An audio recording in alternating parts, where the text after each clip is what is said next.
Alright. So let's say that you did, in fact, feel confident enough, once you had a big enough pile of money, that you could tell people that if they gave you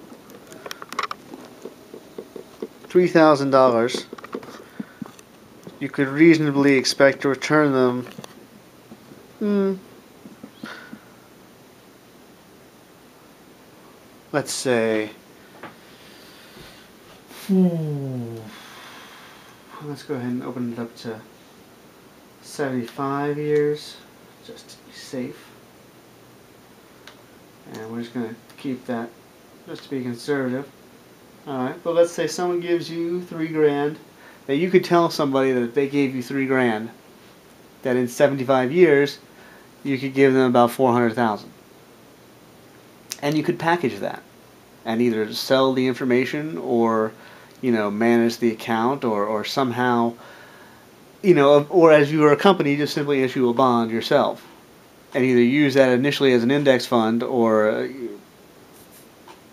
produce the money, or spend the money, invest the money yourself in something that you are actually doing.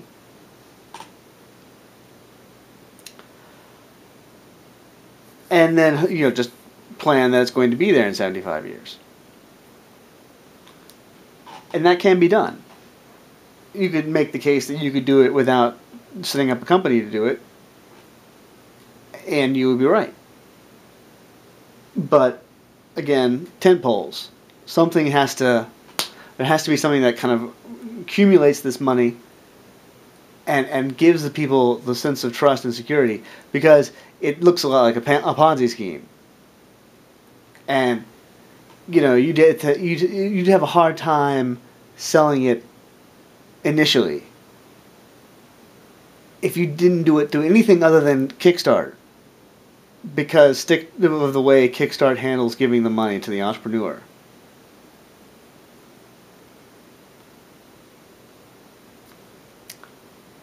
Now, let's reiterate, though,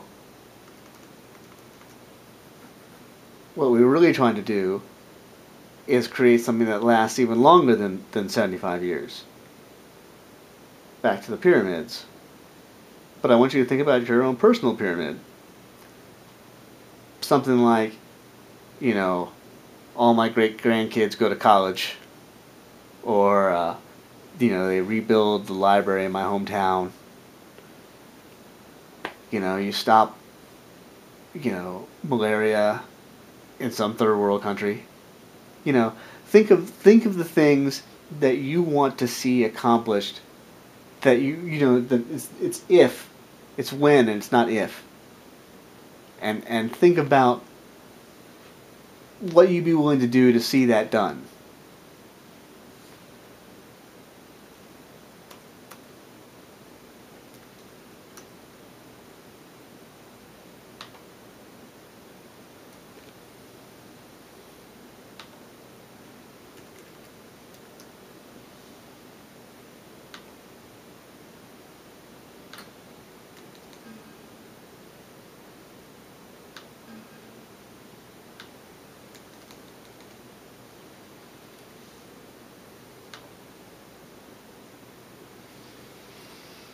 $150, 200 years, 7%,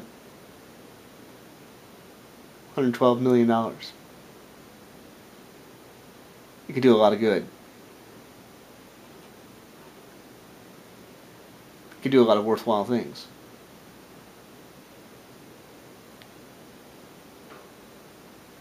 And there are things worth doing.